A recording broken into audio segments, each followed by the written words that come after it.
Өздерін қорғаусы келсе, бұлар террорист деп қойды. Террорист өзі Израиль мемлекеті. Террорист өзі Америка Құрама Штаттары.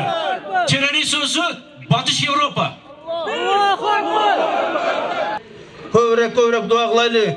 Алла Тағала үшін Израиль düşmanı жоқ қылсын өзін. 3-cü dünyalik soğuşta da özüңөргө маалым болгондой, Arap жана еврейлердин ортосунан чыгарыш керек деп пландашкан. Илимдер, агайларыбыз айтып дуа кылалы. Мен бирок дагы бир нерсени айтып кетмекчимин. Дуа менен гана чектелбеш керек. Takbir! Allahu Ekber! Takbir! Allahu Ekber! Takbir! Allahu Ekber! Takbir! Allahu Ekber! Takbir! Allahu Ekber! Бұл адам емес екен. Бұл нәләтқа қалған ел. Ошончу Куранда айтылған. Бака бұлармен соғышып, жеңишке болып өз, Израиль үшінде құтыра береді. Жақшы айтып алды бұл жерде қарайке. Бұларды атайын мүмкін Алла Тағала бір жерге çoğaltты Израильге. Бұлар дүние бойынша нөллерге оқшап тарап кеткен елдер. Атайын çoğaltқанды. Жан шығаны оңайрақ болсын мұсылмандарға деді. İnşallah şu gün tez gelsin. Biz үшін dualarda soranağız. Takbir! Takbir! Takbir! Төрағасы Тұрсынбай Бакир уулуга беребиз.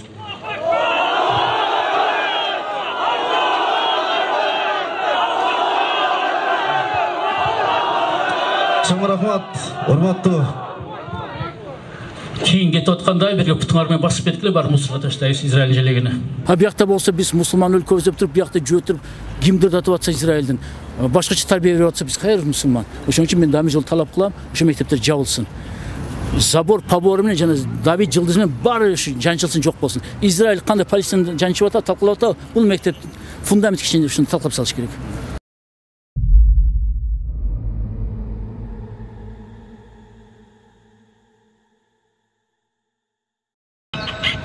إنه هو السميع العليم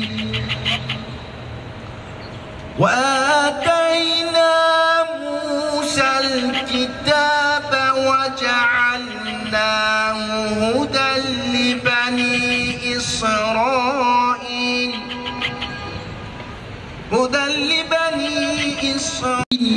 والحمد لله رب العالمين آمين.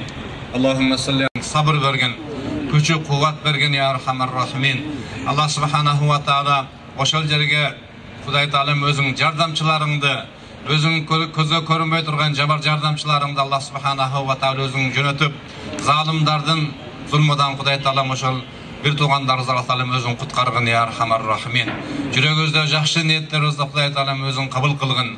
Allah subhanahu wa taala yer yüzündeki bardyk musulman mamleketlerge Huday Taala'm özüň tınçlyk bergin. Allah Taala'm dagı bir jala dua kılayly, gomen deylik oşol jerge Palestina mamleketinin musulmanlarga güçü kuvvet berip, oşol jerge Allah'ım özüň jardamçylardy jönötüp, koldoşçylaryny jönötüp Huday Taala'm tez günler içinde jeňiş benen Huday Taala'm oşol mamleketke özüň jardam bergen. Ve sallallahu ve sellem ala hayr halqihi Muhammedin ve ala alihi ve ashabihi ecmaîn. Amin bi rahmetike ya Erhamer Rahimin.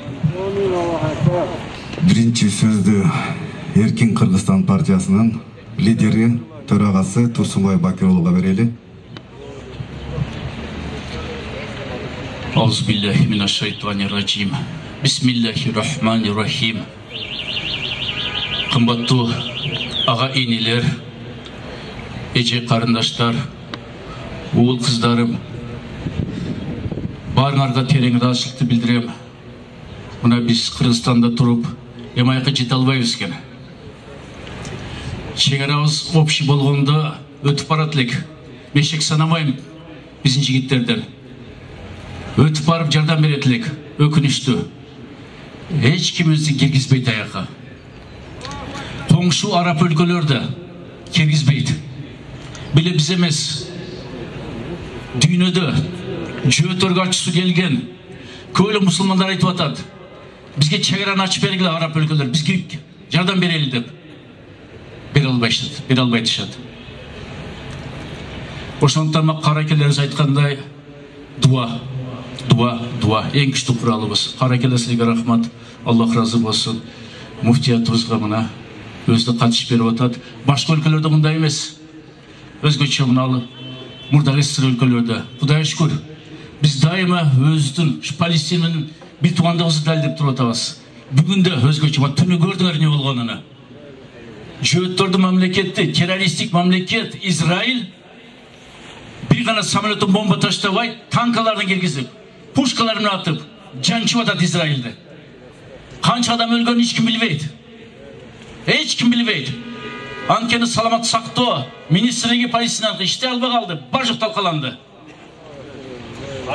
Aytusular boyunca kaç yedi karavan ölüktör jatat. Şehitler, şehit ketkenler.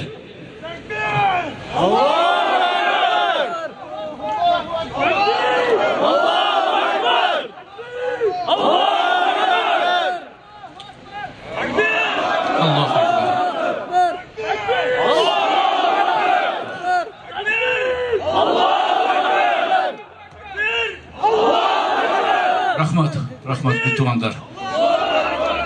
Rahmat. Başka ülkeler jönünde de söz. Amerika Koşma Ştatları'nın Avrupa'nı gördük tuğandar. Köpünçe Ukrayna salıştıradı.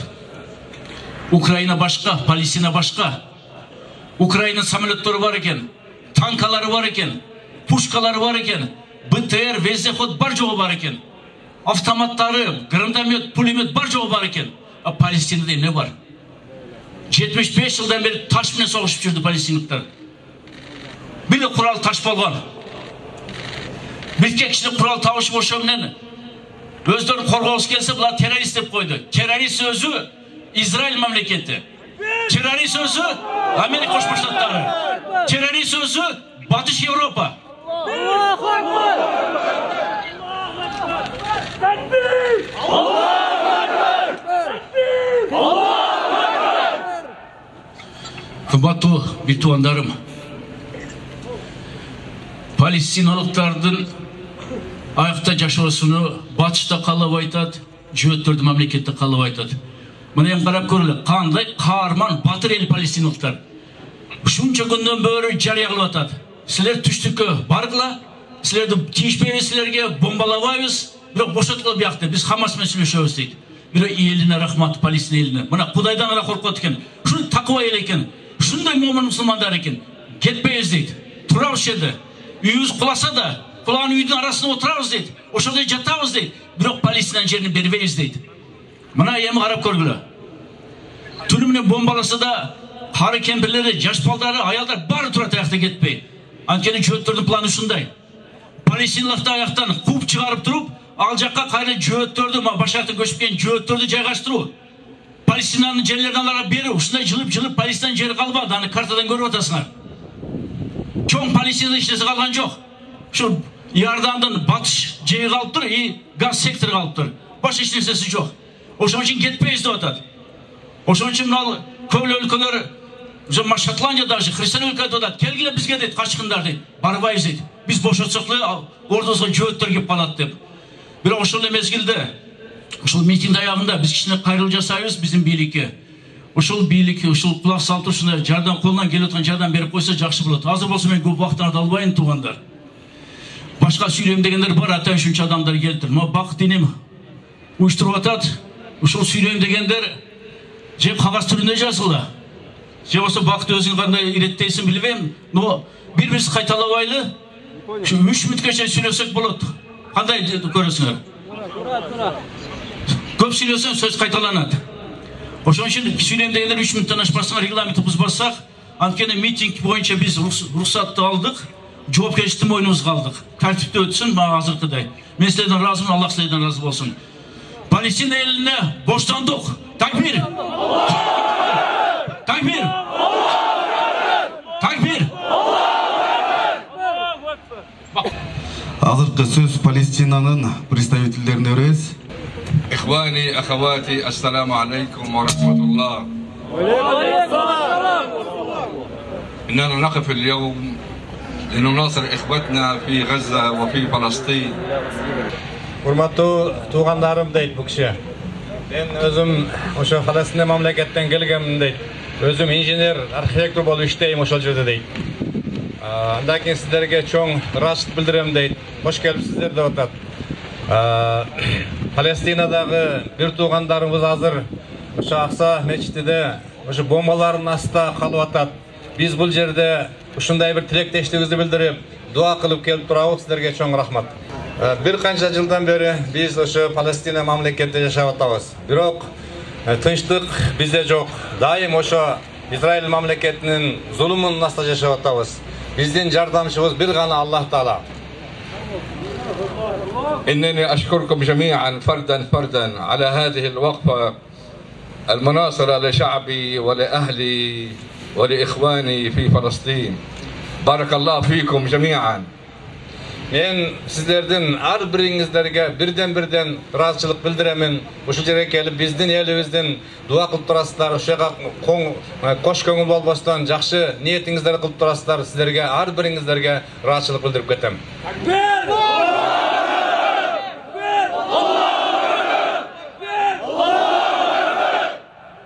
وأننا إن شاء الله سنصلي جميعا في المسجد الأقصى عن قريب بإذنه تعالى. وشكرا. عاشت فلسطين. Жақын күндерде Құда қаласа сіздер менен біргелікте барып мұсылмандардың бары Ақса мешітінде намаз оқимыз. Аллах Таала ошо күнү насип кылсын.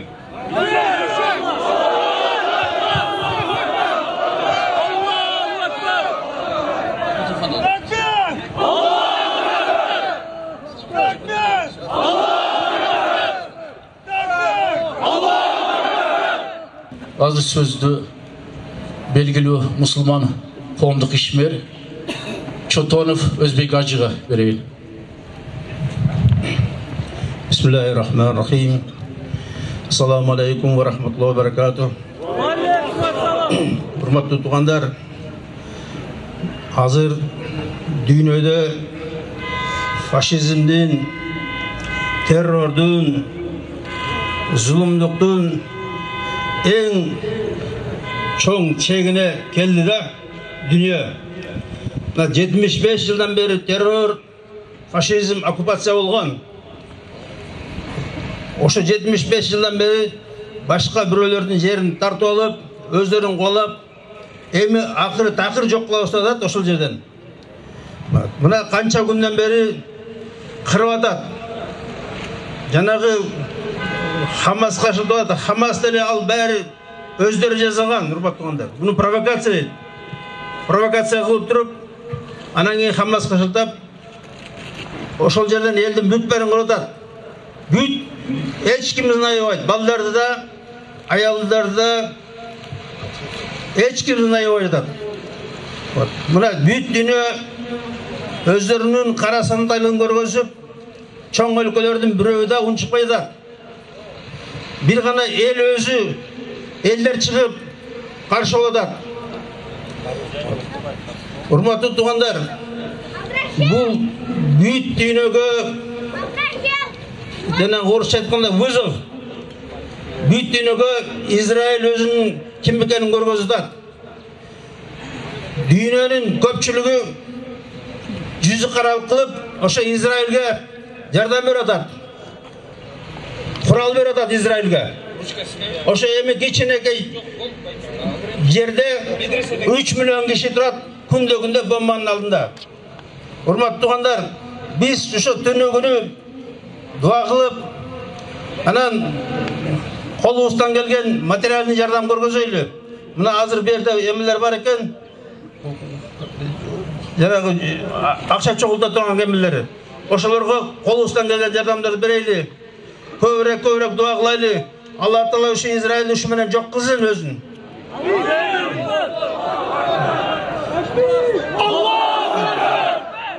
Assalamu alaikum. Bismillahirrahmanirrahim. Barыңыздарга Алланын тынчтыгы, мээрими, берекеси болсун. Пайгамбарыбыз саллаллаху алейхи ва салламга жүрөгүбүздүн түпкү тамырынан саламдар жана салаваттар болсун. Барыңыздарга ассаламу алейкум, урматтуу кыргызстандыктар, мекендештер, мусулман бир туугандарым. Сиздерге терең ыраазычылык. Ушундай мусулманчылыктын, кыргыздын патриоттулугун көргөздүңүздөр. Аллах Таалама чексиз мактоо жана чексиз шүгүрлөр. Эң эле башкысы өлкө башчыбызга ыраазычылык ушундай мүмкүнчүлүктү түзүп бергенге. Урматтуу мусулман бир туугандарым, силерге бир кичинекей эле сөз айтайын. Бир журналист жөөт ишкерине мынтип сурайт экен да. Силердин товарларыңарга мусулмандар бойкот жүргүзүп жатат, чектөө киргизип жатат, албай жатышат. Силердин завод фабрикаңар банкрот болуп жатат го деп сураганда жөөт ишкери мынтип айтат. Ооба, азырынча убактылуунча биздин завод фабрикалар минуска кирип банкрот болуп жатат. Бирок бир күн келет, ушунчалык биз акцияларды, оюндарды, конкурстарды уюштурабыз. Бүгүнкү күндөн караганда эки эселеп мусулмандар товарларыбызды сатып алышат дейт. Анткени мусулмандардын дарты ашказанында дейт. Мына ошондуктан биз ушул нерсеге бекем туруп, кийинкисинде дагы бул жөөттөрдүн, израилдердин товарлары бир эле ден соолугубузга дагы зыян да. Ошондуктан биз патриот бололук, ушул нерсеге барыңыздарды чакырат элем. Ассаламу алейкум. Ayaldардың атынан, енелердің атынан біздің Салиха эжебиз Миреже сүйлөйт. Ассаламу алейкум, урматтуу калайык калкым. Эң биринчи мактоо Алла Таалага болсун. Жана анын сүйүктүү эфендиси Мухаммед Мустафа алейхи вассаламга салават саламдарыбыз болсун. Биз Кыргызстандын энелердин атынан бүтүндөй дүйнө жүзү жашаган бир эле Палестинага эмес, баардык элге тынччылыкты каалайбыз. Урматтуу айымдар, биз энебиз. Мына Палестинадагы ажалга балдарынан ажырап аткан энелерге кандай гана ыйлап кайгырып атабыз, кандай дуа кылып атабыз. Бирок Аллах угучу. Ошондуктан эң биринчи биз Аллахты мактайлы. Эң биринчи Аллаху акбар деген сөздө мен эки куплеттер айтып коеюн. Эң биринчи Аллах улуг, Аллах барынан бүт аламды жалгыз өзү жараткан, минут эмес секундалык дем алуу ул Аллахтын мыйзамында каралган. Аллах улуг, Аллах барынан көрүп турган көздөрүңдү жараткан, көктөн түшкөн 4 китептин ичинен касиеттүүсү Кур'ани Карим, акыркысы Кур'ани Карим тааныгын. Урматтуу калайык калкым, бүтүндөй дүйнө жүзүнө Кыргызстандын элинин атынан ынтымак, ыйман, жакшылык тилейм. Палестинадагы кыйынчылыкты Алла Таалам жардам берип, батыраак, тынччылык орносун. Биз ушул учурдан пайдаланып, урматтуу ажообуз президентибиз Садыр Нуркожоевичке чоң рахматыбызды, ыраазычылыгыбызды билдиребиз.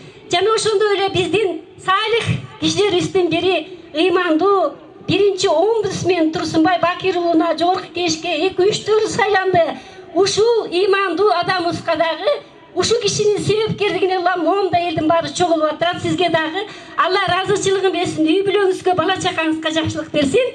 Элибизде, журтубузда тынччылык болсун. Мен кыргыздын кызы болгонго, ушинтип Куранды кармап турганга шүгүр тоо деймин. Аллахтын барлыгына тоо деймин. Аллаху акбар. Аллаху акбар.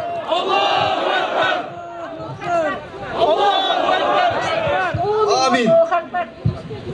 Тынччылык болуп, Палестинада тынччылык болуп, баарыбыз эсен аман ушу Кыргызстандай болсун. Раббана атина фид дүйнө хасанатан ва фил ахирати хасанатан ва кина азабнар бирахматик. Кийинки сөздү жарандык активист Алиев Нурдин. Ассаламу алейкум ва рахматуллахи ва баракат. Альхамдулиллахи аля кулли халь свали куфри ва далал. Бесконечная хвала Аллаху, но кроме неверия, за любовь в любом положении, но кроме неверия и заблуждения. Как сказал герой ислама Салахиддин Аюби, как я могу смеяться, когда Иерусалим находится в оккупации? Поэтому, братья и сестры, не подобает нам смеяться, не подобает нам спокойно спать. Мы должны объединиться, как сказал величайший ученый-богослов, без исламского единства, сплоченности и братства палестинский вопрос нам не решить. Поэтому, если у нас спросят, почему вы собрались здесь, почему вы вышли на акцию протеста против израильских оккупантов, мы же скажем, сегодня выйти, стоять здесь и сейчас против израильских оккупантов — это долг каждого человека. И особенно это долг и обязанность каждого верующего человека, мусульманина, ибо Аллах Всевышний побратал нас, сказав: «Иннамаль му'минуна ихватун». Ведь все верующие в едином братстве. И также посланник Аллаха, алейхиссалату вассалям, сказал: верующие подобны прочным камням прочного строения, которые постоянно укрепляют и упрочняют друг друга. Поэтому, братья, мы должны сплотиться, объединиться и очнуться, пробудиться. Это все для нас должно быть назиданием и уроком. Вассалям.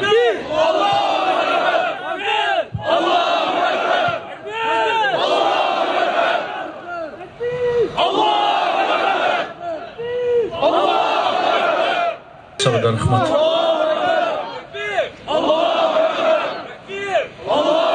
Элдияр улу Нурсултан медреседен. Ассаламу алейкум, қалайық қалқ. Урматтуу кыргыз элим, момун мусулмандар, менин бир туугандарым, ага энелерим. Азыркы айта турган бул жактагы сөз, бул Палестинага болгон ошол акыркы маалыматтар. Мына акырда Палестинаны эмнеден үстү? Эң биринчи бул Хамас ошол биринчи өзүнүн чабуулун баштаган кезде Израиль эң биринчи эле граждандарды жөнөкөй калайык калктан, тамак аштан үздү. Экинчиден электрондук ошондой маалыматтардан үздү. Эң акыркы маалыматтар келди, интернеттен да үзүп койду. Ошо менен аз Палестинде бизде байланыш жок болуп калды. Байланыш жок. Эмнеге дегенде алар элге ошонун маалыматтары кылып аткан зулумдуктарын баары сыртка чыгып кетпесин деп, журналисттин баарын жолун жаап койду. Азыр Кудай билет бир гана эмне болуп жатканын Палестина жактачы. Кичинекей балдар өлүп жатканын көрүп, ага эжелерибиз ошол жакта кыйналып жатканын көрүп, кадимкидей жүрөктү ооруткан нерсе да. Анан эгер биз эртең бүгүн анам мына дей берсек, онтой берсек, кыргыз кечигип келет эмеспи, тойго десе 6га дейт, 6га десе 8ге келет. Ушинтип кечигип ооз ачып жүрө берсек, качан анан биз оңолобуз? Ошондуктан ар бир нерсени өз ордунда, так мына тарыхта айткандай билимге умтулуу жасап, ошондой эле кайрымдуулук кылып, эң башкысы Аллах Таалага ошол дуа менен ушул биздин эмегибизге, мусулман бир мамлекетибизге жардам берели, урматтуу калайык калк. Редактор журнала «Умма». Ассаламу алейкум ва рахматуллахи баракатуху. Сегодня мы собрались действительно в трагические дни, в черные дни для всего человечества, для всего мира. Сегодня пришли люди, далекие от политики, но в душе которых есть человечность, есть просто человеческие качества. Очень трудно говорить. Вот смотрите, у меня в руках это символ, да, это сейчас сколько детей гибнут в Палестине. Каждые 10-15 минут по статистике в Палестине гибнет один ребенок. И сейчас не хватает даже саванов, чтобы завернуть маленьких детей. Если бы мы разложили все тела здесь, то они бы не поместились. И сейчас мы видим двойные стандарты в международном праве. Мы видим двойные стандарты в гуманитарном праве. Мы видим, когда резолюции, верховенство закона не работает, когда большинство стран выступает против войны, когда большинство стран выступает за прекращение огня, когда большинство стран выступает против блокады мирного населения, против убийства мирных жителей, против детей, против бомб, которые разбивают наши сердца, против огня, который убивает больницы, пожилых людей, лежачих, невинных людей. Но никто не слышит, никто не хочет остановиться. И сегодня мы видим политику двойных стандартов. Я хочу сказать, что не надо быть мусульманином, чтобы понимать ситуацию в Палестине, понимать положение палестинцев. Нужно быть просто человеком. И сегодня мы теряем эту человечность. На глазах у всего мира убивают простых людей, детей. И вчера отключили интернет, отключили свет, отключили воду. Нет топлива, больницы не могут работать. Сколько лежачих там больных, сколько детей, подключенных к аппаратам, сколько младенцев могут погибнуть уже сегодня. Когда люди не могут передать элементарно воду, это геноцид. Это геноцид. И сегодня мы говорим нет этому беспределу. Мы говорим нет беззаконию. Мы за верховенство закона. хотелось бы поблагодарить наше правительство, что нам вот так вот дало разрешение, да, и что мы можем выразить свою позицию вместе со всем миром, с разумным человечеством. Мы хотим также поблагодарить наших депутатов Джогурку Кенеша, которые выступили за оказание гуманитарной помощи Палестине. Также, как вы знаете, что Министерство иностранных дел, оно осудило именно бомбы против больниц. Также наше правительство выступает за прекращение огня, за мир. Сегодня здесь собрались простые люди, которые хотят остановить это бесчеловечные действия. И сегодня...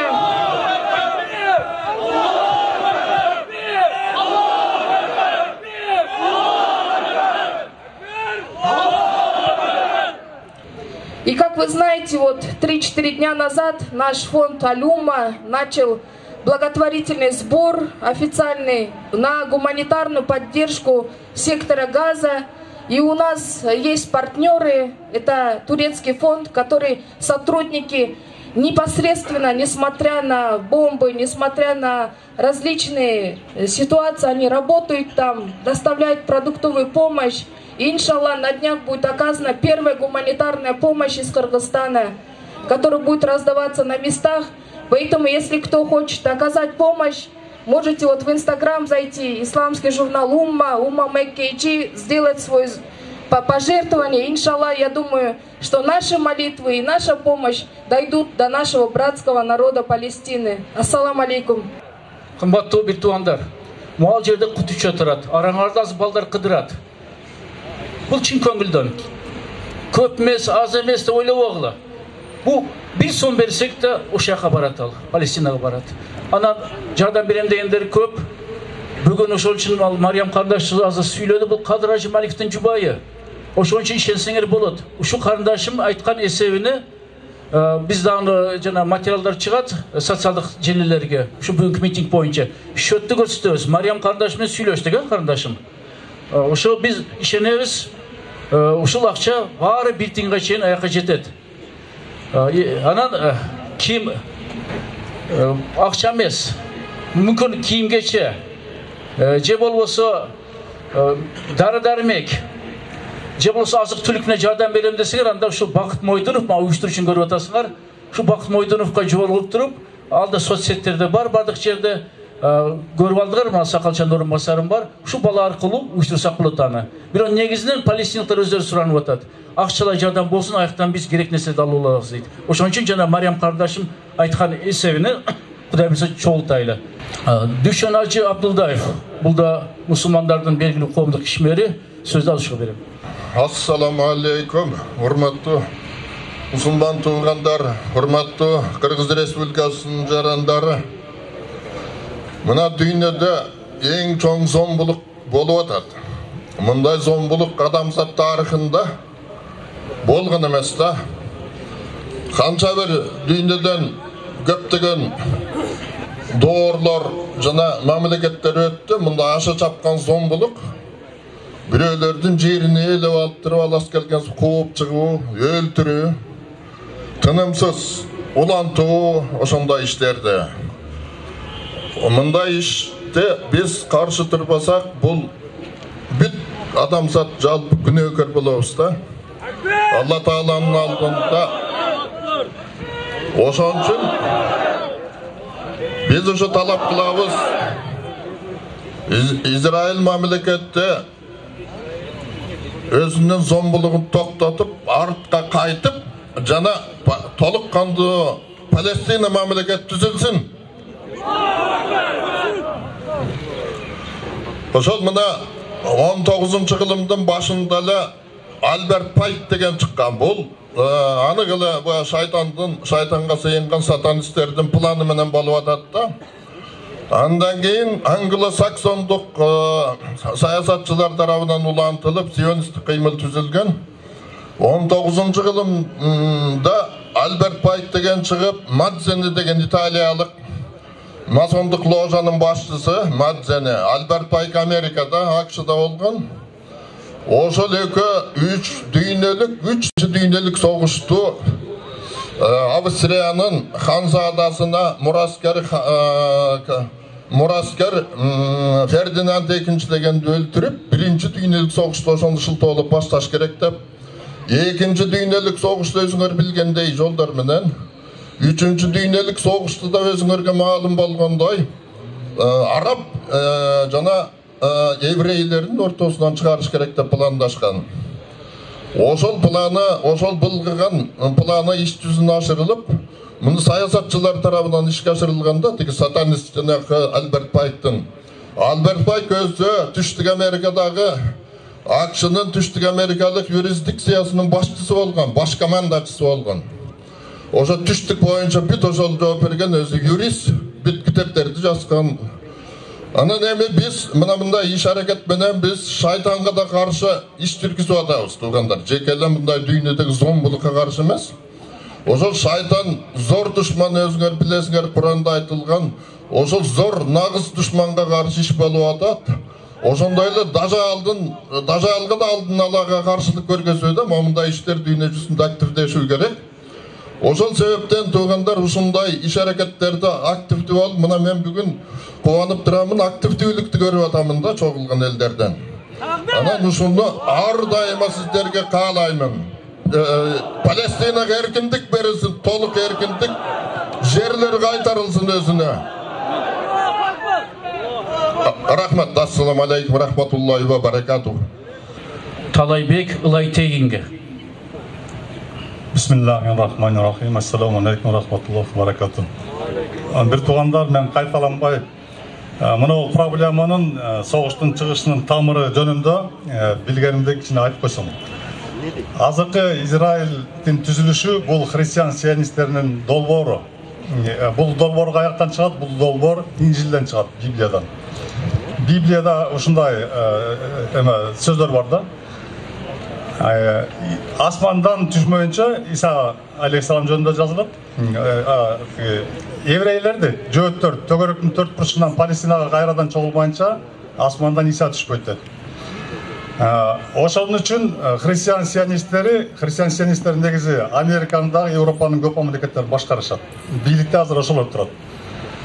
Алардын максаты Исанын асмандан түшүшүн камсыз кылып, ан үчүн еврейлерди Палестинага чогултуш болгон да. Ошон үчүн аларга еврейлердин тагдыры дагы баары бир тиин, биздин мусулмандардын тагдырыбыз дагы аларга бир тиин. Алардын максаты Исанын асмандан түшүшүнө себепти жасоо, то есть еврейлерди төгөрөктүн 4 бурчунан чогултуп Палестинага мамлекет түзүү. Ошон үчүн Америка жыл сайын 83-жылдан бери Израилдин коргоо иштерине эле 3 миллиард доллар грант берип турат. 3 миллиард доллар коргоо иштерине эле берет. Башкасын айтпаганда да. Ошон үчүн орустар Украинага кол салса, орустар баскынчы, ал эми еврейлер Палестинага кол салса, бул жерде еврейлер баскынчы эмес, палестиналыктар террорист болуп атат да. Биздин чогулганыбыз, Аллах Таала разы болсун, Турсунбай аке ар дайым алдыда.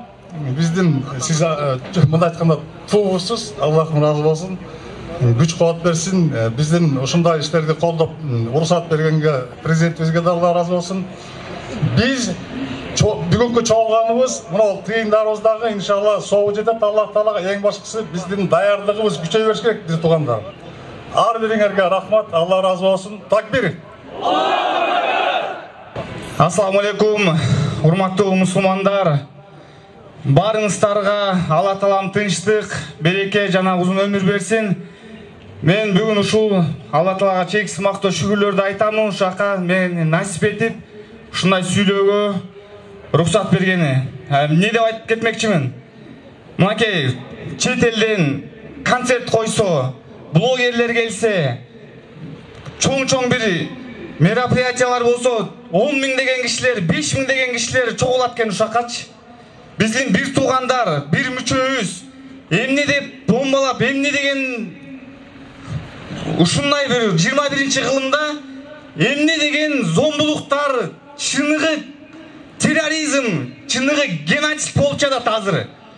Ошого карабастан биз кайдыгер болуп, ушунча эл чогулуп атканыбыз бул өкүндүрөт. Биринчиден. Экинчиден биз ойлобойлу, бизге тиешеси жок. Бизден кайты өтүп кетет. Биз бир тууганбыз. Биздин ынтымагыбыз болбогон үчүн ушундай окуялар болуп жатат деп эсептеймин. Ар бирибиз мынакей биякта аксакалдар, илимдүүлөр, агайларыбыз айтып атат, дуа кылалы. Мен бирок дагы бир нерсени айтып кетмекчимин. Дуа менен гана чектелбеш керек. Пайгамбарыбыз не дейт?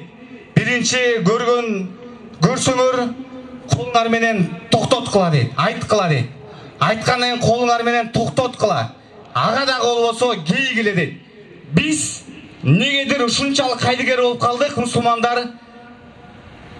Сразу эле кейгенге дуага өтүп кеттик да, эч бир себептерин кылбай. Муну мен айтып кетмекчимин. Арабызда блогерлер бар, саясатчылар бар, бейөкмөт уюмдарында бар мүчөлөр, журналисттер бар, жана башка. Ар бирибиз өзүбүздөн, жүрөгүбүздөн чыккан, акылыбыз, деңгээлибиз жеткен бардык органдарга туура маалыматты таракатканга, чыныгы аюун ачканга Израиль жөөттөрдүн мынакей мусулмандары эмне бул дүйнөдө ушуга чейин мына мусулмандарды террорист, экстремизм деп келатат. Мынакей азыр дүйнө жүзү билип жатат чыныгы террористтер кимдер экенин.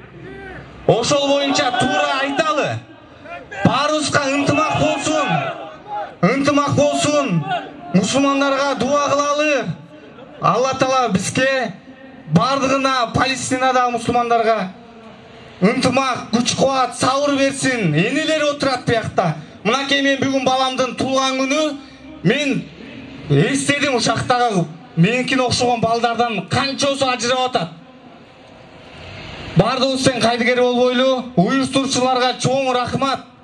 Чоң рахмат барыңыздарга. Рахмат. Ассаламу алейкум. Ошол Израиль тараптан өндүрүштө чыгарылган продукцияларга бойкот кылып, мына ушул арабызга өзгөчө мынагу акциянын жана ошо мусулмандарды колдоп жаткан мусулмандарга кайрылып телем. Ушул жерде акцияга келип биз Палестинаны колдойбуз деп коюп, бирок анан түштөн кийин барып туруп KFCден, же болбосо Coca-Cola, же болбосо башка ошо Израилдин продукциясын сатып алып атканда ойлонуңуз, мен чын эле ихластуумбу же экижүздүүлүк кылып атамбы деп. Эртеңки күнү кыямат күнү ар бир адам баласы Аллах Тааланын алдында жооп берет. Кытайдагы мусулмандар кыйналып жатканда эмне кылдың эле? Палестинада мусулмандар кыйналып жатканда эмне кылдың эле? Йемендеги жана бүткүл дүйнө жүзүндө мусулмандар кыйналып жатканда кандай колуңан келген жардамды кылдың эле дегенде, биз ошондо Аллахым деп, мындай жок дегенде мен ушул амалды кылгам дегендей бир шылтообуз болсун, урматтуу бир туугандар. Такбир! Такбир! Алла разы болсун.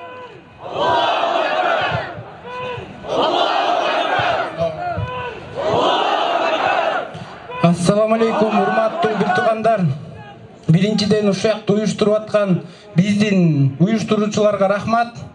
Урматтуу достор, мынакей аяктап да жатат биздин бул тилек болуп уюштуруп аткан. Эми сиздерге мындай эле айтайын достор. Кыргыз мамлекетинин конституциясында ак кагазга кара тамгалар менен ачык жазылып турат. Ар бир жаран өзүнүн оюн, пикирин билдиргенге укуктуу. Экинчиден, урматтуу достор, биз көп улуттуу өлкөдө жашайбыз, бирок көп 90% биз мусулманбыз, урматтуу достор. Ошон үчүн биздин биригибиз, биз кандай багыт алсак ошондой иш-чаралар жүрөт. Мынакей азыр ушул жерде турабыз дагы такбир деп айтканда шашпай тургула. Жандуураак күчүңөр менен өзүңөрдүн мамлекетиңерде жашап тургандай, терроризмге каршы чыккандай, сионисттерге каршы чыккандай бир жандуу үн менен Аллахты улуктасаңар макулбу? Мен 5 жолу такбир дейм, ошо менен жалпы эркектер макулбу? Такбир! Аллаху акбар! Такбир! Аллаху акбар! Такбир! Аллаху акбар! Такбир! Аллаху акбар! Такбир! Аллаху акбар! Экинчи нерсени билгиле, биз эч кандай бир мамлекетке зыян алып келелик же бир коомдук жайда бузукулук, мыйзам бузалы деп чогулган жокпуз. Биз пайгамбарыбыз Мухаммад Мустафа саллаллаху алейхи вассалам айткан, ар бир мусулман бир дене сыяктуу. Ошон үчүн биздин Палестина деген жерибизде мусулмандардын өлүктөрү чыгып атат. Мына карагыла, бизде могу кафанга коюп койгон кичинекей баланын иллюстрациясы турат. Мындай күндө болуп атат. Палестина эли айтып атат, биз 5 маал намаз окуй элебиз, биз 6 маал намаз окуп атабыз дейт. 6-чысы бул жаназа.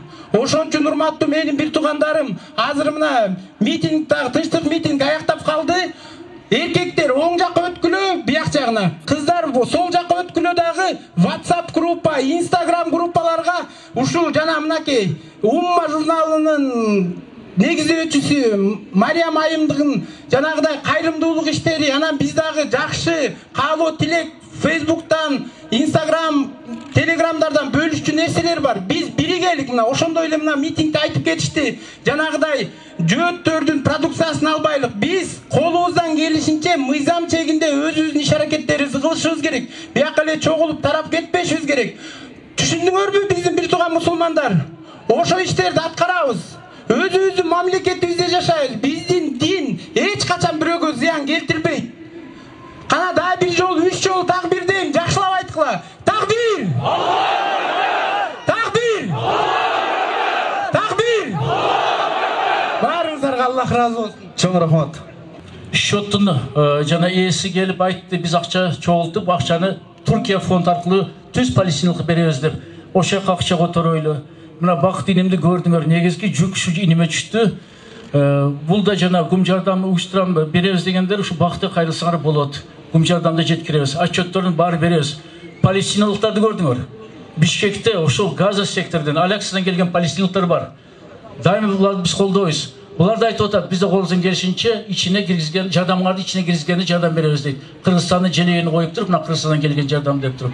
Ошончо эч сарсана болбогула, жардамыбыз жетет. Эң негизи, бул жерде жаш инелерим айтып кетти. Биз уктабайлы. Уктап туруп көп жолу утулдук. Жөөттөр уктабайт, шайтан уктабайт. Биз бул уктаганды жакшы көрөбүз. Кудай сактасын анан. Активдүү боло эле дайыма. Бул согуш али бери бүтпөйт.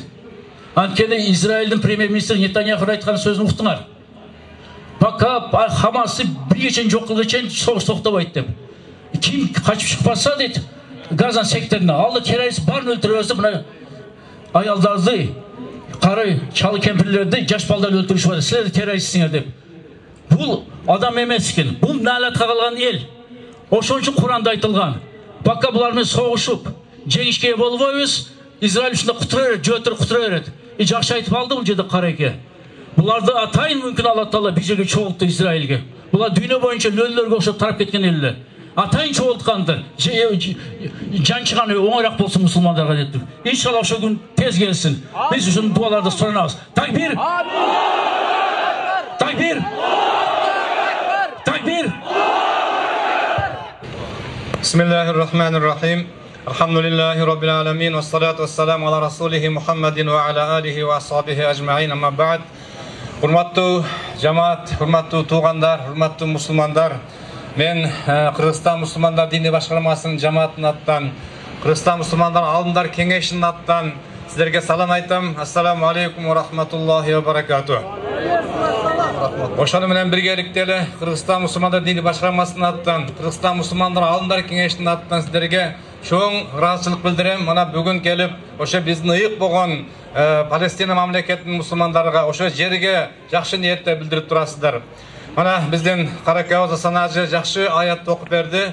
Ошол аятка ылайык ошол Палестина мамлекетинен, ошол жерден, Машыл Аксадан пайгамбарыбыз саллаллаху алейхи вассалам миражга чыккан. Ошо күндөрү бизге 5 убак намаз парыз болгон. Ошол жерде ошо Машыл Аксаны пайгамбарыбыз саллаллаху алейхи вассалам сахабалар менен 6 ай бою кыбла кылып намаз окуп турган. Ошон үчүн биздин ошол Акса мечити биз үчүн ыйык. Дүйнөдөгү 3 мечит ыйык деп айтылган хадистерде ошонун бири ошо Акса мечити. Ошол жерге биз кош көңүл болгонубуз жок. Сиздер дагы кош көңүл болгонуңуздар жок. Биз дини башкармадан ар бир мечиттерге, медреселерге баягыдай Куранды хатим кылып дуа кылыңыздар деп, жума күндөрү дуа кылыңыздар деп жамааттарга, бүт дини структураларга ошол баягы кош көңүл болсунан буйруктарды бердик. Бардык дуалар кылынды. Дуалар кабыл болсун десек, биз шартын жасашыбыз керек экен. Муса алейхиссаламдын убагында каатчылык болуп, ушундай кыйынчылык болуп, ачарчылык болгон маалда Муса пайгамбар ушундай бизге окшоп дуа кылалы, Аллах Таала жардам берсин деп батага чыгат. Ошондо Муса алейхиссалам бир дуа кылганда пайгамбардын дуасы кабыл болот негизи. Муса пайгамбардын дуасы жамаат менен кылган дуасы дагы кабыл болбой калат. Бир дуа, эки дуа кылганда кабыл болбойт. Ошондо Жабраил алейхиссаламга ушу кычалат болуп, менин дуам эмнеге кабыл болот, ушунча элдин дуасы кабыл болбой жатат дегенде, Жабраил алейхиссалам келип, ушул жамааттын арасында бир чоң күнөөкөр бар дейт. Муну айтпасаңыз болбойт дейт. Şunda Musa aleyhisselam bizden duamız kabul bolbay жатат. Bizden aramızda bir çoğun günah kılan adam var eken. Bizden aramızdan çıksın deydi. Oşonda kantip elin arasından çıkıp ketет bir adam. Çıka alбай Allah Taala oşol turgan жерден Кудай Таала жүрөгү менен менин күнүмдү кечир деп билет ошол адам. Билет өзүнүн кандай күнөө кылганын. Ошол Allah Taala ошол дуасыны, ошо жүрөгүдөгү ниетини, тобасына кабыл кылгандан кийин Жабраил алейхиссалам бул дуа кабыл болду, бунун тобасы bir адам бар эди. Ошон үчүн дуа кабыл болду, энди дуа кылыңыз. İstiğfar boldu degende, oşal Musa aleyhisselam duası kabul, жаңбыр жаап, ошонан тынчтык болуп, бейкутчулук сүргөн экен. Шуның үчүн урматтуу жамаат, бүгүн мына бияк экелерде ким кечеси тахажжудка турду, ким хатмы Кур'ан окуду, жүрөгүбүздөгү чоң күнөөлөргө истигфар айтып туруп дуа кылалы урматтуу жамаат. Истигфар болуп, астагфируllahны көп айталы. Ошон үчүн мен силерден баягыдай истигфар айтып, өзүбүз таза карма дуа кылсак гана ошол дуабыз кабыл болот. Ар бир истигфар айтып туруп, мына бүгүнкү уюштуруучуларга рахмат. Аллах Таала иштерге ийгилик берсин Турсунбай ажекеге. Мына биз диний башкармадагы эч көч көңүл эмеспиз. Дайым ушу дуадабыз иншалла. Мамлекет башларына рахмат. Мына бүгүн ушул уюштуруп, биз өзүбүздүн мусулманчылык парздыбызды аткарып, адеп ахлагыбызды баягыдай жаман жагыбызды көрсөтпөстөн, азыр мына уюштуруучу айтып кетти, желектер тапшырып, мусорларды тазалап, андан кийин көчөгө чыгып, машиналарда бир небе жүрө бербестен, адеп ахлак менен дуабыздын кабыл болушун гана биз кабыл кылалы. Эгер залымдардын зулму болсо, алардын курал жарагы болсо, биздин Роббубуз Аллах Таала бар. Биздин курал дуабыз бар иншалла. Ошого бир дуа кылалы, Аллах субханаху ва таала тынчтык берсин. Биз Палестина мамлекети менен биргебиз. Амин. اللهم صل على سيدنا ونبينا ومولانا محمد وعلى آله وأصحابه أجمعين. اللهم اغفر لنا ذنوبنا وكفر عنا سيئاتنا وتوفنا مع الأبرار. اللهم مصرف القلوب صرف قلوبنا على طاعتك. اللهم أعز الإسلام والمسلمين. اللهم أعز الإسلام والمسلمين. اللهم أعز الإسلام والمسلمين وأذل الشرك والمشركين. وأذل الشرك والمشركين. وأذل الشرك والمشركين. ربنا افتح بيننا وبين قومنا بالحق وأنت خير الفاتحين. الله سبحانه وتعالى dünyadagi musulmon mamlakatlarning bardыгы tinchlik bergan. Xosatan o'shal Palestinada bo'lib o'tgan qo'rduqqa, zulmduqqa o'zing Xudoy taolam o'zing yordam bergan. Ko'zga ko'rinmagan yordamchilarni jo'natib, o'shal yerga jengishni o'rnatgan ya Arhamar Rohimin. Palestina mamlakati qiyomatga chayin mamlakat bo'yidan o'sha yerdan mesjid bo'yidan qiladi inshaalloh Rahman. O'shaga duo qiladi. O'shal yerda yaxshi tilagimizni bildiramiz, niyatimizni bildiramiz deb kelgan bardığımızın niyetlerimizde, tileklerimizde Xudoy taolam o'zi qabul qilgan bo'lsin. Alloh taolo o'shal mamlakatlarning orasida bizning Qirg'iz mamlakatiga ham Xudoy taolam o'zi tinchlik bersin. O'shanday demokratiyalı bo'lib, mana tinchlik bilan mana bu yerga cho'g'ilib o'tiramiz. Bir gana niyetimiz o'sha dunyodagi musulmonlar tinch bo'lsin, o'sha narsa Palestina tinch bo'lsin. Allah Taala Palestina mamlakatiga o'zini tinchlik bergan. Palestina mamlakatiga o'zini tinchlik bergan. Jengishni olib kelgan ya Arhamar Rohimin. La ilaha illalloh Muhammadur Rasululloh kalimasinin o'rtasiga, arasiga, ko'lakosiga musulmonlarning bardыгы bir bo'lsin, timiq bo'lsin. Allohumma salli ala sayyidina va nabiyina Mavlana Muhammad va ala alihi va ashabihi ajmain. Qaytish bo'lganlar, Palestinada qaytish bo'lgan musulmonlarimizga Xudoy taolam o'zining shahidlik darajasini bergan. O'shal qaytish bo'lgan narsalar ertaga qiyomatda atalarining oldidan yugurib chiqib beşke jetilib kirganda Xudoy taolam o'zining shafaat qilib nasib qilgan ya Arhamar Rohimin. Va sallallohu va sallam ala xayr xalqihi Muhammadin va ala alihi va ashabihi ajmain. Amin bi rahmatika ya Arhamar Rohimin.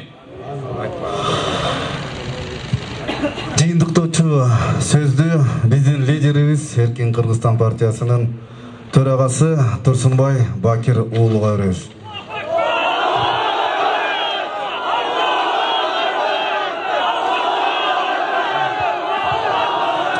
Чоң рахмат, урматтуу. Кийин кетип аткандай бирге путуңар менен басып кеткиле бар мусорго таштайбыз Израиль желегине. Кымбаттуу момун мусулмандар. Мен сүйүнгөнүм ушу бизде элибиз кайдыгер эмес экен. Ушу президенттен баш болуп, УКМК, ички иштер министрлиги баары уруксат берип митингге. Ана уюштуруучулар ушу жаш жигиттерге тапшырды эле, молодцы, мына азаматтар. Бакыт энем, жана бул жерде жаш мусулман жигиттер бир тобу бар. Ушу баары өз эмилгесин уюштуруп, ушундай нерсени кылганыбызга мен сүйүнөм. Анткени мурдагы СССРдин территориясында бир да республикада 15 республиканын бирөөндө болуптур. Только биз кыргыз мусулмандары ушул үлгүнү көрсөтүп атабыз. Алла Таала мына карекелер айткандай, дуа кылгандай, дуабыз кабыл кылсын. İsrail şermende bolup jengilsin. İsrail'de koldağınlar da şermende bolsun. Palestina jengsin. Takbir! Takbir! Takbir! Шыраны негизи айтып кеттиңиз ошол постсоветтик мамлекеттердин ичинен Кыргызстанда биринчи жолу Кыргызстан деле болуп атыптыр. Ошол тууралуу кайталап айтып кетесизби?